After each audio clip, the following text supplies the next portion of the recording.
This city was never expected to grow so large. Originally, it thought that it would be a small town with big opportunities for aspiring farmers, as the Midwestern soil is rich and hardy. But the people who have settled this land never knew that this place would soon be factories, bars, and on top of that, crime. The first burials of those who settled in the area were said to have taken place in the 1830s. As this town was originally belonging to the Native Americans, much of it was built atop of burial grounds.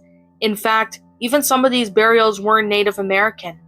In that day, if a relative died and there were no nearby cemetery after some funeral rites practiced by your nearest holy man, you'd simply bury them in the dirt deep enough so the animals wouldn't disturb their corpses and be on their merry way. That was just the way things were back then. But once more, nobody expected the city to grow large. In a land full of unmarked graves, you can only imagine what would happen.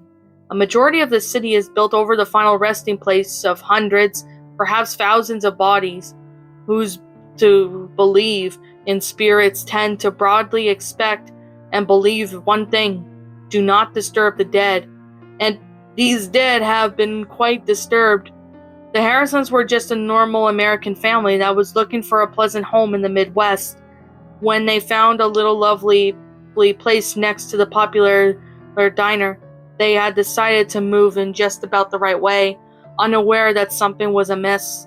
They moved in quickly and didn't take long to realize that something just wasn't normal. Knocking and rapping at the doors, windows, and inside the walls could be heard without any explanation. The son swore that he even heard footfalls back and forth in the hallway, only to call for his parents. Nothing turned up. They assumed it was just simply their son having nightmares. This went on for a while until Miss Harrison grew sick of it.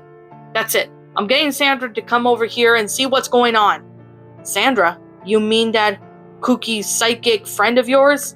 her husband asked, raising an eyebrow. He never believed any of that psychic crap. And that was that, though. Miss Harrison could be a stubborn woman, and her husband wasn't about to stand in her way. Sandra came over, and after a long discussion, it was decided that the scenes would be in order. Perhaps if they could communicate with what she said was a ghost, they could put it to rest. The entire family agreed, although Mr. Harrison did so reluctantly, and Sandra lit a candle and began to speak into the disturbed spirit. The family was gathered around the table, and the familiar knocking sounds began to be heard all around the house. Their young son was crying in fear, and his older sister was trying her best to comfort him. Despite their own terror, her eyes were bulging as if she looked at her parents for reassurance. Dishes were rattling, and cupboard doors were slamming and opening repeatedly, again with no normal reasoning. Sandra, meanwhile, despite the chaos at hand, had pen and paper in front of her and was whispering and erratically, yet mildly flinching and convulsing. Soon she reached out with one hand and scrawled something onto the paper. She opened her eyes, and the sound that had came to a grinding halt. "That spirit that haunts this home died a long time ago." Mr. Harrison just seemed angry. "That's it? That's all? Is there anything we can do?" he spat. He still didn't believe in this psychic nonsense. Displaced by his tone, Sandra simply showed him the notebook. In sloppy and ugly handwriting that looked nearly illiterate, much too unlike Sandra's writing, 2 words were written. Mr. Harrison wanted to think it was a joke. It read, "Under porch." He, the strongest member of the family, began to dig beneath the porch, and to his chagrin, Sandra seemed to be correct. He found bones scattered around about 3 or 4 feet below the topmost layer of soil. The authorities were spoken to, and a proper burial was arranged.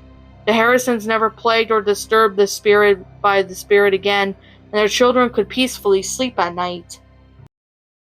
What's up, my pretties? It's the Lion Queen here.